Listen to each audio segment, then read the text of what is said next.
Nakakaloka sa may tandang Sora, Barangay Old Balara, Quezon City. Ay, feeling ko mga all agent lang ito mag-review. Kayo nga ang magsasabi kung charot. May nakita akong Ola. Kilala niyo siya, mga mima. Siya si Mocha Mocha. Si Boca Boca. O diba wala nang patumpik-tumpik pa? Yes, siya si Mocha Mocha. So ilang beses na rin siyang nasampulan at na-revoke ng paulit-ulit. Pero bakit nandito pa rin siya? Ibabalita ko nasa Play Store pa siya, nasa App Store, at saka talagang naghahasik siya ng kadyutahan. Hindi siya, alam mo matibay to ha, matigas tong ulo nitong si Mocha Mocha. Pero, kayo nga ang magsasabi kung si Mocha Mocha nga ba itong nasa App Store na nakikita ko, mga mima. Pa-comment naman sa video na ito ha, kung siya talaga ito. Kasi parang bago eh. Parang ang laki ng pinagbago ng kanyang app. At saka, yung parang pangalan ng legal name niya, parang hindi na siya Copperstone. Dati kasi Copperstone Lending Corp, 'di ba? Pero ngayon, napansin ko parang iba, nag-iba yung ano. I'm not sure kung ito talaga si Mocha Mocha. O baka ginagaya lang si Mocha Mocha. Alamin natin ang mabuti, mga Mimarya. So kung ikaw ay baguhan pa lang sa channel na Itachi Warrior at lagi kang nanonood ng aking channel, kay Team Marcos, kasi dito sa channel na ito nagre-review tayo ng financial products and services including credit card, loans, at saka savings. Syempre, at mga jola na rin. And huwag mong kakalimutang mag-subscribe. And kung nakikita mo itong bell icon na ito, paklik na yan para every time na mag-review tayo ng mga pautangan, kayong unang majajambo na ng Chika Bombo. Sa mga bago pa lang dyan, mag-subscribe na kayo. So anyways, sabihin nyo sa akin kung si Mocha Mocha nga ba talaga itong nakikita ko dito sa App Store ha. Ito yung kanyang itsura. Diba? Mukhang mukha talaga ni Mocha Mocha eh. Sabi niya, Mocha Mocha Fast Cash Loan. Okay. Tapos, ito yung sinasabi niya. Maximum loan amount daw is 98,000 pesos. Bakit may butal pa? Hindi mo na ginawang 100,000. Diba? Bakit may 98,000? Nasaan yung 2,000? Charot. Tapos, ang kanyang payment term is 120 days. Meron siyang 0.07% per day daw na interest. Sus? Okay. Ito yung kanyang steps to apply daw. Oy, wait lang. Huwag kayo mag-a-apply. Hindi ko sinasabi mag-apply kayo, ha? Okay, step 1, apply for a loan. Tapos, pass review. Tapos, disburse agad. Once approved. Tapos, lower loan interest rate siya. Ito nga, 0.07% daily interest daw siya. Napaka-simple and flexible installment plan siya. Okay, may ganyan. So, parang pa-extension yata to. Basta installment, sabi niya eh. Tapos, 24/7 online support. Okay, so ito, alamin natin yung kanyang pagkakakilanlan. Kasi nga, dati kasi itong si Mocha Mocha, wala talaga siya sa App Store. So, nagulat ako nung pag-check ko sa App Store, meron ng Mocha Mocha. Siya ba talaga ito, mga mima? Pa-comment naman sa video na ito eh. Dali na Charis.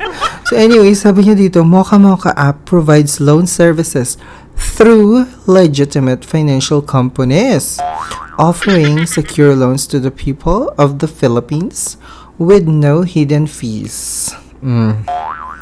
So as you can see, credit limit up to 98,000 pesos.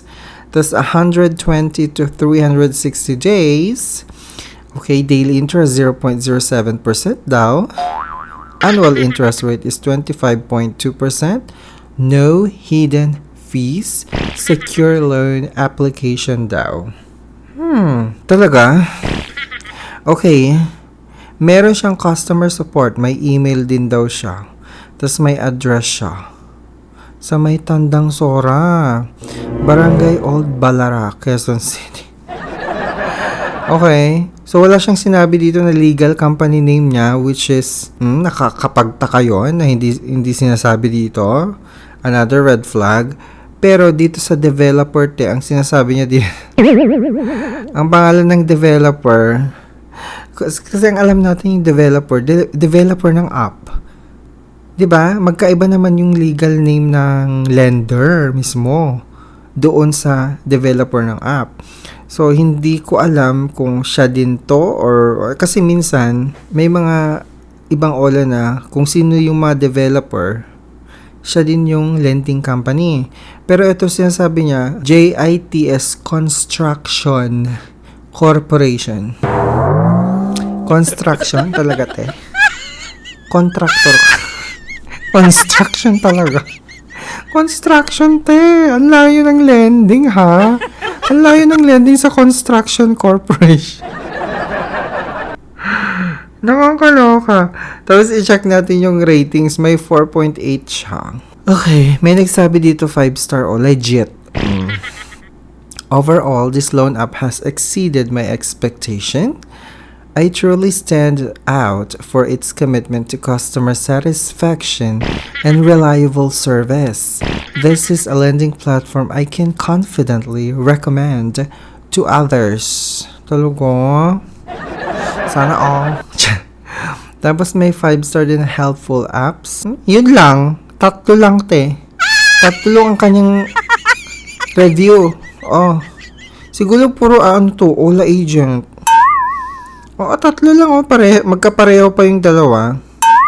Ay, feeling ko mga OLA agent lang to nag-review. Tapos, pagbukas ko ng app, 98,000 pesos ang kanyang loan amount.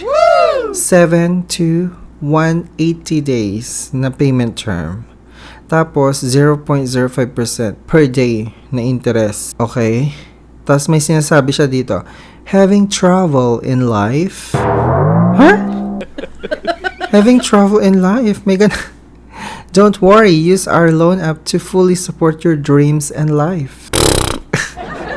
Nakakaloka. 3-step to loan daw.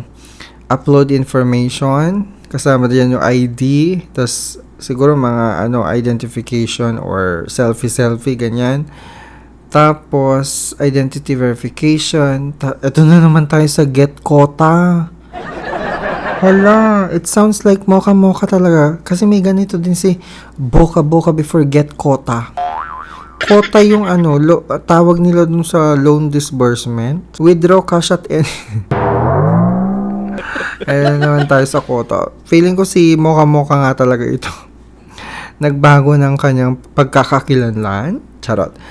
Tapos, syempre, number ang kanyang kinukuha para makapag-register ka. Tapos, hindi nagbago yung 98,000 ha. Para makapasok ako sa app na to, kailangan kong makita yung kanyang proseso. Kaya nilagay ko muna yung number ko para makita natin. Pero hindi ko sinasabing i-download nyo to or applyan nyo ha. Okay, so ganyan siya. Wala naman bago. 'Di ba? Ang bago lang dito yung design, yung color. Medyo na-enhance ng konti yung color. Pero yung kota-kota nandyan pa. Anyways, hindi ko hindi ko trinay applyan. Hindi ko naman talaga applyan.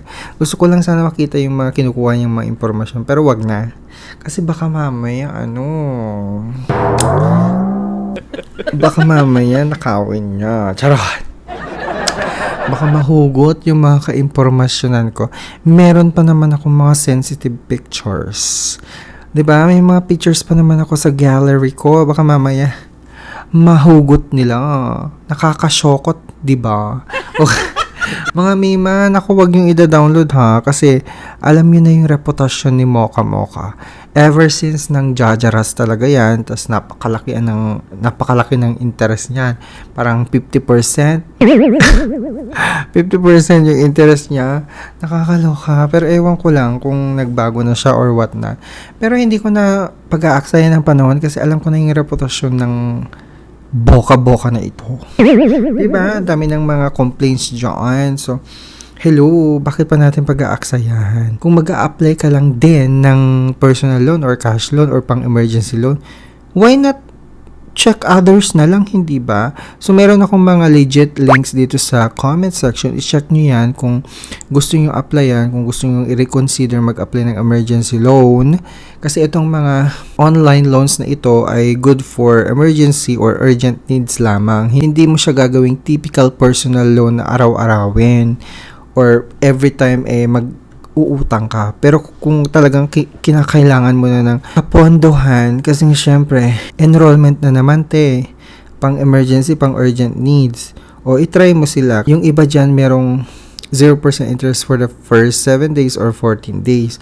Or unang loan mo, walang interest. O try nyo, i-check nyo yung comment section ko dyan at balitaan nyo ako kung na-approve na kayo. Basta iwas tayo sa mga fly-by-night ha, at saka alam nyo nang jajaras, kagaya ni Joka. Anyways, maraming salamat mga memorya. Don't forget to subscribe till our next video. Babush!